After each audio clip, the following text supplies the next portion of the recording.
Assalomu alaykum. 8-14 dekabrda bo'lib o'tgan voqealar, biznes olami va marketing olamida bo'lib o'tgan voqealar bo'yicha hafta dayjestimizni boshlaymiz.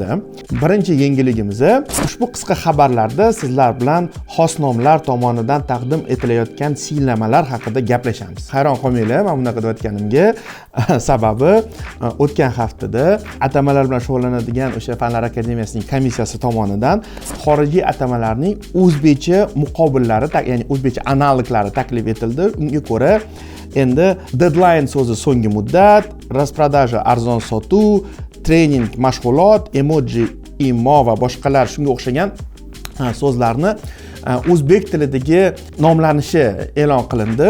Agar bu bo'yicha o'zimning shaxsiy fikrimni aytadigan bo'lsam, qisman bunga qo'shilaman, qisman qo'shilmayman. Qo'shiladigan qismim xalqaro miqyosda barcha tillarda qabul qilinmagan so'zlarni albatta o'zbek tiliga tarjima qilish kerak. Misol uchun mana trening so'zini rostdan ham o'sha mashg'ulot qilib o'tkazish normal holat, lekin butun dunyoda qaysidir tildan kelib chiqqanidan qaramasdan butun dunyoda bir xil qo'llaniladigan tilni o'zbek tiliga tarjima qilish shart emas. Misol uchun deadline so'zi ham barcha tillarda, deyarli barcha tillarda deadline deb ishlatilinadi.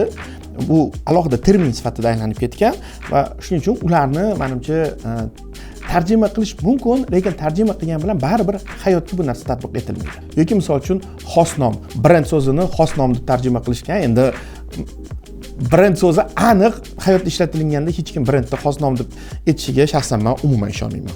Bizning dayjestlarimizda eng ko'p uchraydigan brend bu Yandex bo'lib qoldi. Endi bu menimcha o'sha Yandex kompaniyasining aynan berayotgan yengilliklari sifatida bo'lishi mumkin. Bugun ham ikkita yangilikni aytib o'taman. Birinchisi, Yandex kompaniyasi Allplay platformasini xarid qilganini e'lon qildi.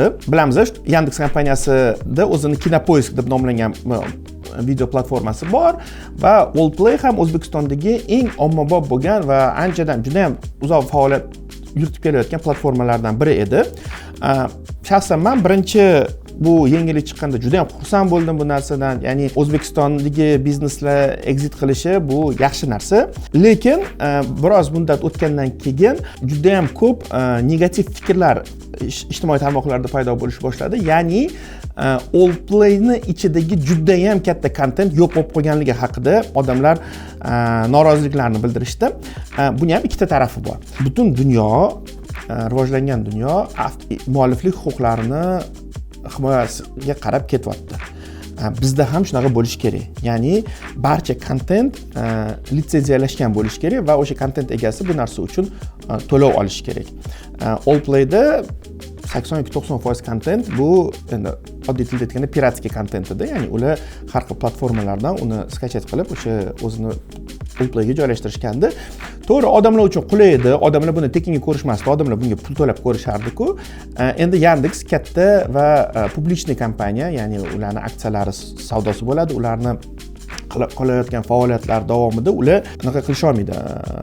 Noto'g'ri qonun buzilishiga olib kelishga qarshi chiqishligi kerak. Ya'ni piratskiy kontent bilan ishlashligi mumkin emas va shu sababdan ushbu to'liq hamma kontentlarni o'chirib tashlashdi. Shaxsan mening fikrimcha, hozircha qisqa muddatda bundan ITV kompaniyasi eng katta foydani ko'rsa kerak, chunki Allplayda o'tirgan ko'pchilik mijozlar menimcha endi ITVga o'tishgan bo'lsa kerak. Juda ham qiziq bo'lardi agar qayerdadir biz o'sha ITVni mijozlari soni o'zgarganini ko'radigan bo'lsak. Ikkinchi yangilik 15 dekabr kuni juda ham katta miqdorda, endi umumiy miqdorda bu katta bo'ldimi yo'qmi bilmadim-ku, lekin ijtimoiy tarmoqlarda eshitiladigan darajada Yandex taksi haydovchilari Yandexga boykot e'lon qilishmoqchi bo'lishdi.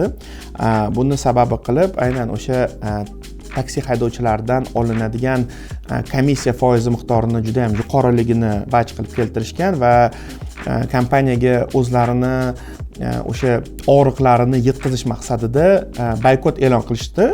Ya'ni bir kun Yandex ilovasidan haydovchilar foydalanishmasin degan chaqiruv bilan chiqishdi va bir nechta haydovchilar men tushunishim bo'yicha foydalanishmadi. Ijtimoiy tarmoqlarda bu narsani e'lon qilishdi.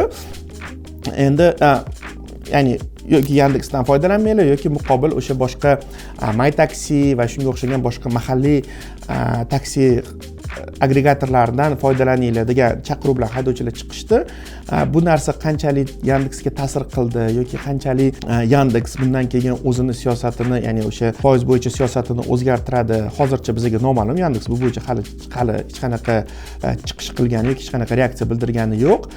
Lekin meni shaxsiy kuzatuvlarim bo'yicha menimcha bozorga hech qanaqa ta'sir qilmadi. Ya'ni o'sha boykot e'lon qilgan haydovchilar soni juda ham kam bo'lgan. Keyingi yangilik, Toshkent tumanlararo iqtisodiy sudining qaroriga asosan Oktobankning arizasi bilan Humans mas'uliyati cheklangan jamiyat bankrot deb e'lon qilindi. Biz bilamiz, uzoq vaqt davomida Humans kompaniyasiga nisbatan va Humans kompaniyasining boshqa kompaniyalarga nisbatan sud jarayonlari, ya'ni arizalari bo'layotgandi. Bu yerda o'sha Oktobank, Aziya Allianz Bank va Yandexga o'xshagan kompaniyalar bilan o'zaro sudlar ketayotgandi va ushbu sudlar natijasida o'sha qaysi taraf to'g'ri yoki noto'g'riligi chiqish kerak edi. Lekin men bitta narsaga aniqlik kiritib ketishim kerak. Bu Humans mas'uliyati cheklangan jamiyat haqida ketyapti. Lekin o'tgan yili biz ko'rdikki, Humans ilovasining egasi Humans mas'uliyati cheklangan jamiyatdan Humans aksiyadorlik jamiyatiga o'zgartirilgandi. O'shaning uchun menimcha hech qanaqa hozircha Humans ishlashda davom etyapti. Lekin yana bitta juda ham mudhish voqea bo'ldi. Ya'ni o'tgan hafta o'sha Humans ilovasiga ulangan kartalardan juda bir tun davomida pullar yechib olingan. Humans kompaniyasi bu narsada acquiring bilan shug'ullanadigan boshqa kompaniyani aybladi, u kompaniya Humansni aybladi.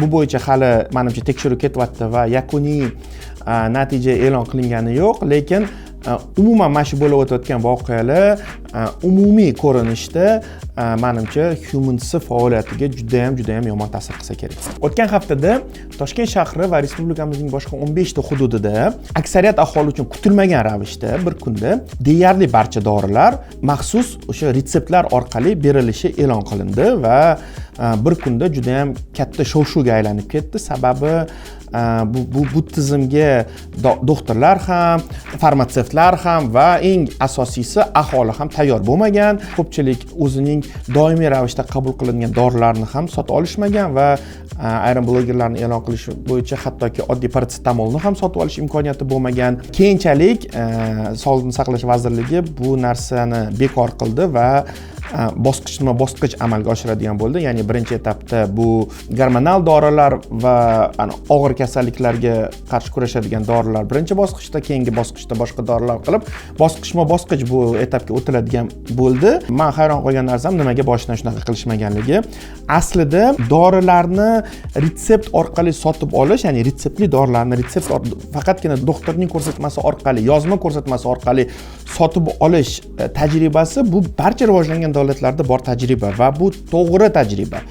Lekin yillar davomida biz boshqacha yashab keldik. Yillar davomida biz oddiy o'rganib qoldikki, eng yomon, eng og'ir dorini ham bemalol borib sotib olish mumkinligiga. Buni bir kunda o'zgartirish imkoni yo'q narsa. O'shaning uchun buni etapma-etap, bosqichma-bosqich boshidan kiritish kerak edi. O'shanda menimcha aholi ham to'g'ri qabul qilardi va qanaqangidir tizimdagi bor xatoliklarning ham tuzatish uchun imkoniyat paydo bo'ladi. Endi ushbu yangilikning marketing va biznesga nima ta'siri bor degan joyiga ham aniqlik kiritib ketdik. O'zbekistonda farmatsevt kompaniyalar reklama berish bo'yicha doimiy ravishda top 3talikka kiradigan yo'nalish hisoblanadi va menimcha ushbu voqea, ya'ni ushbu holat ham aniq reklama bozoriga ta'sir qiladi. Sababi farm kompaniyalarining biznesiga ta'siri uje ko'rindi. O'tgan hafta Toshkentning qurilish bozorida ham yangiliklar bo'lib o'tdi. Ikkita yirik yangi development kompaniyalarining ochilishi bo'lib o'tdi. Birinchisi Toshkent shahrining Qoq markazida Ozarbayjon va rossiyalik mashhur tadbirkor va san'atkor Emin Agalarov tomonidan Agalarov Estate kompaniyasining ochilishi va Agalarov Residence turar joy binosining ochilish marosimi bo'lib o'tdi. Bu aynan Toshkent shahrining Qoq markazida fransuz elchixonasining to'g'risida joylashgan yer maydonida quriladigan bino. Kompaniyaning vakillarining e'lon qilishicha bu eng современный bino bo'ladi.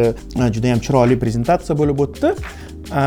Va shu vaqtning o'zida yangi Toshkentning markazida, Toshkentda quriladigan eng katta proyektlardan biri Sharq bahori deb nomlangan qurilish juda ham katta ravishda u ham ochilish marosimi bo'lib o'tdi. Endi biz biroz Toshkentning o'zgarishini ko'rishimiz mumkin. Sababi, men bu yangilikni aytishimga sabab Toshkentning development bozorida o'zgarish boshlandi. Ilgari oxirgi so'nggi 5-6 yilda barcha qurilishlar Toshkent shahri ichida bo'layotgandi va barcha o'sha yangi obyektlarni Toshkent ichida ko'rayotgandik. Endi juda ham ko'p obyektlar, ya'ni Sharbahor bu bir nechta obyektlardan bittasi, so'nggi bir oy ichida markaz deb nomlangan obyekt va shunga o'xshagan boshqa yangi qurilish loyihalari ham e'lon qilindi. Yangi Toshkentda ham juda ham ko'p qurilishlar boshlandi va bugungi kunda mutaxassislarning o'rtasida juda ham ko'p bahslar bo'lyapti. Ya'ni yaqin kelajakda, ya'ni 2-3 yilda Toshkent qanday o'zgaradi? Toshkentning markazi qayer bo'ladi? Yangi Toshkentmi yo hozirgi Toshkent ichida qoladimi? Bu juda ham qiziq. Bunaqa praktika ko'p joylarda bo'lmagan va Toshkentning o'zgarishini nafaqat tashqi nuqtai nazardan, balki geografik nuqtai nazardan Toshkentning haligi markazi qanaqa bo'lishini, o'zgarishini tomosha qilamiz. Juda ham qiziq bo'ladi. 15-dekabrgacha bo'lgan yangiliklar shulardan iborat edi. Keyingi hafta uchrashguncha sizlarga xayr deyman.